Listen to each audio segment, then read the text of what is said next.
Good morning, mate. How are you? Got the weather this morning, minging. Got an early start with Rio on the pod, so I've had to flip the plans, get the walk done before the pod, get the school run done, and then do the gym afterwards. So, bit of an upside down today, but you got to stay flexible, innit? Never miss a Monday. Always a good opportunity to start on a good foot. I still did my walk yesterday. I didn't on Saturday. I had a rest on Saturday. Felt like I needed it. But I did my walk yesterday. I went with Blake. And not everything, not every walk needs filming, I guess, does it? Wasn't something I anticipated when I was doing these. But it is what it is. How have you all been? You all good? I like reading the goals that you are all going for. The amount of people that have signed up for 5Ks or marathons or 10Ks or all sorts.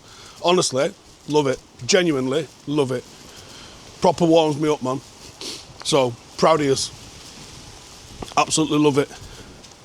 I'm hoping I've got another week of just walking, and then I'm going to try a 90-second jog a week today, next Monday. Yeah. Watched all the games coming in again.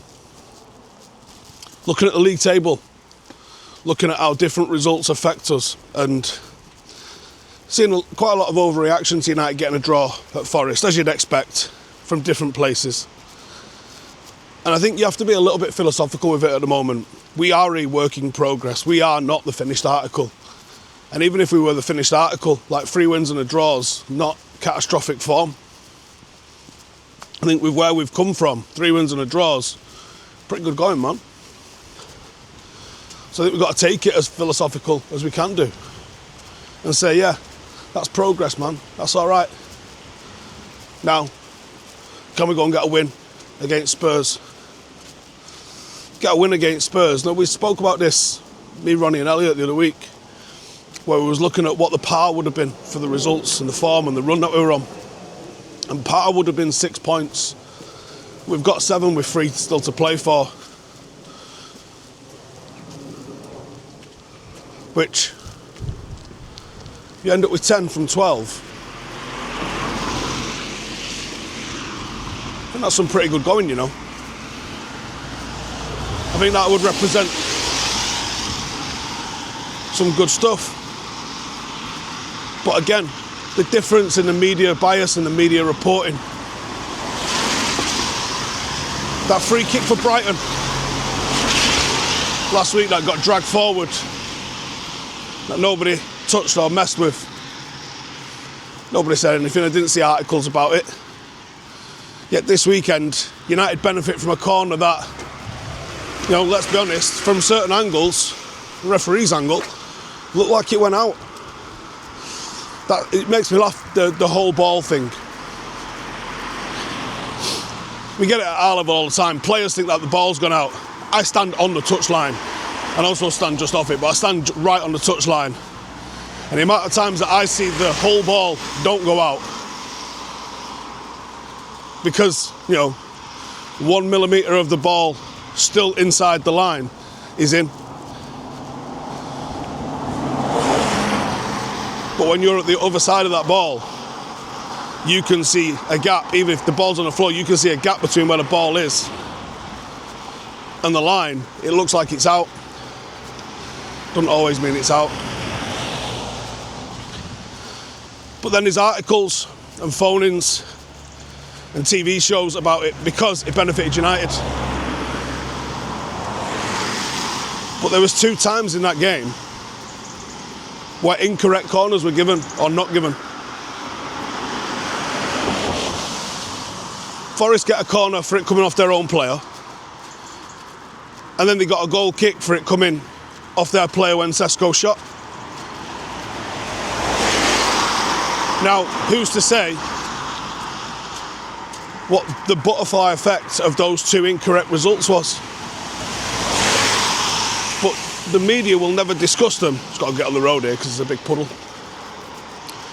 Because Manchester United would have been a beneficiary So no one's interested in that.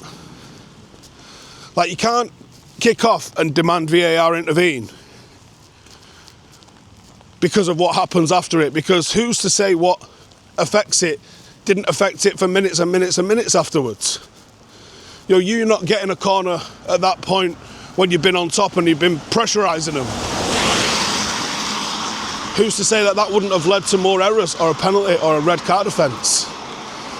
This is the problem with having VAR. One, you assume VAR is going to get the correct decisions, which, as we've proved recently, it does not. Two, when you have, or at least an attempt to have, like, unquestionable levels of accuracy, like down to the pixel as it is with offsides. Like I've always said, I think offsides should be fat lines for all, man. I think it should be a case of allow there to be a margin of error. If the players are, you know, largely across each other, there's no advantage to be made. Therefore, not offside. The offside rule shouldn't be, it kind of is, but it shouldn't be if any part of your body is ahead of the defenders. It should be, have you gained an unfair, think about what we're saying here, an unfair advantage. If you're level, there is no unfair advantage. And if 99.999% of you is level, there is no unfair advantage. You're fucking level. What unfair advantage have you gained by there being a pixel in front? But when we demand incredible amounts of accuracy there, you have to demand incredible amounts of accuracy everywhere else. Now, I believe they are actually trialling a challenge where referees will be made to go and look at stuff, and you get a couple of challenges a game or something like that. I genuinely think that that's the right move.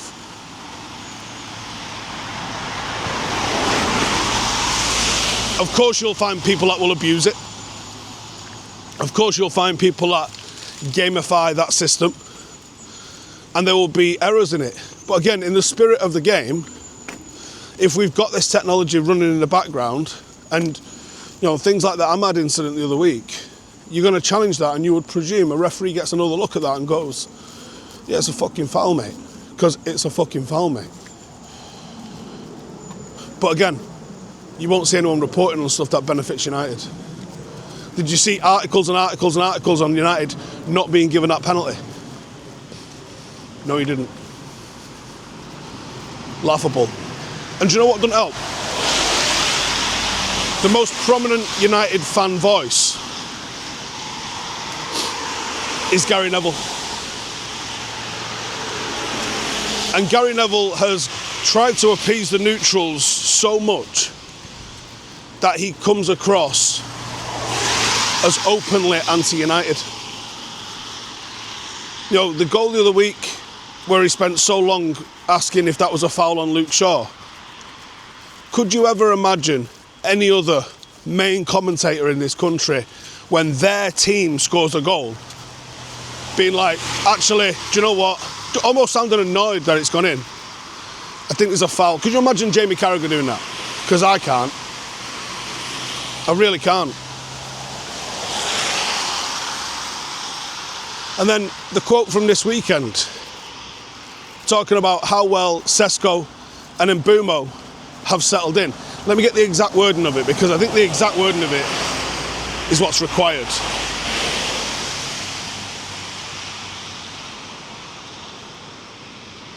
He looks awkward. Does he look awkward? I have to disagree that he looks awkward. I don't think he looks awkward in the slightest. He had a good couple of opportunities against Forest, but his touch wasn't quite right. Right, okay, so he's getting opportunities. You could maybe agree that his touch wasn't quite right, and obviously the finish wasn't quite right, but like, guy was crowded out. He's playing against a team that are notorious for denying space in the centre of the box. For 80 million, it wasn't 80 million, was it, Gary, for starters? You can say he's young and settling in, but you still want to see a bit more. Rather than, so it's all about the framing of what he said here. Now, I could say exactly what he said and flip it in a way that sounds positive. That sounds encouraging. Now you could say, Sesko's come to a new league, we've spent a lot of money on him. The manager's took his time, embedded him into the squad, and he started to score. Looks like he's got the potential. I think he'll get there. Let's let him settle in, and I think United have got a real player on their hands there. I haven't actually said the detail of what I've said is not any different. But the mood of it, the mode of, like the way it's delivered is different. Or you could flip it another way. And you can say, Sesko was the gamble out of the three forwards. But even he started scoring. I tell you what though, how good the Cunha and Mbeumo look. They've been incredible signings. Rather than just say, like totally almost dismissing the fact that Mbeumo and Cunha have come in and look fantastic.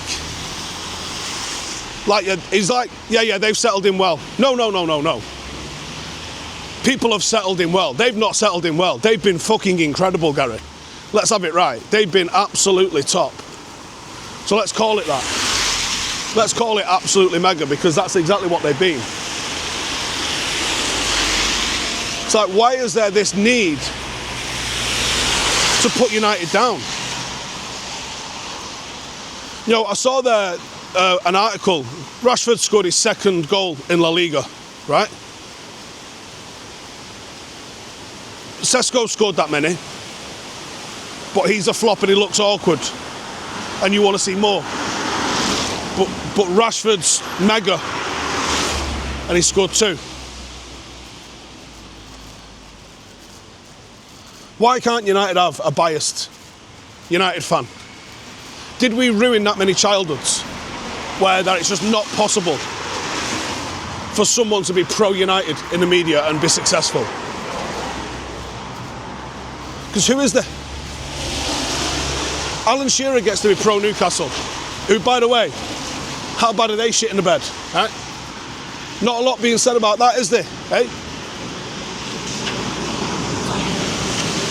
Is there? I thought they were this well-run club. I thought they were this incredible, passionate fan base, well-run. I thought this project was one going places. I thought they've qualified for the Champions League and they're never going to look back. Are they 13th? They're something like that, aren't they? Not a fucking word said. Meanwhile, United, if we'd have won at weekend, would have been second. But we drew, just because of how tight that little top part is. And like I said at the start, I am interested in looking at the tables at the moment. And I definitely will be if we beat Spurs.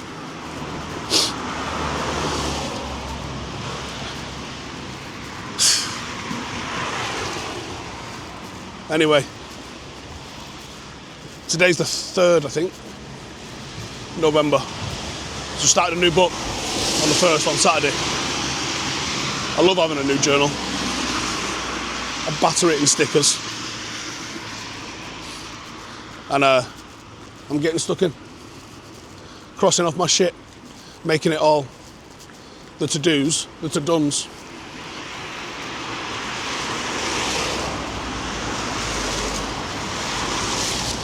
Anyways, I'm going to wrap it up there this morning. Had a little bit of a break. But we go, don't we? Get it done anyway. Right then. I'm going to catch you crazy cats in the next one. Give us your thoughts. Why can't United have true representation in the media? Is it just not possible? And why do some clubs just get treated completely differently? City get ignored because they're a small club. Liverpool get away with everything. I don't understand how they get treated in the manner that they get treated in. I mean, imagine Sesko played that pass that Vertz's just played at weekend, where he's just tried to play in one of the fucking ball boys. Honestly, you'd have been sent that 15 times already this morning. But no. Newcastle, I thought they were this massive club. They're shit in the bed. They're on for a United season last year. No one's saying shit about them. 1 League Cup in a fucking 1,000 years. They absolutely wanked themselves into a fucking coma with it. Pathetic. Pathetic club. Pathetic. Anyway. Have a good day. See you in a bit.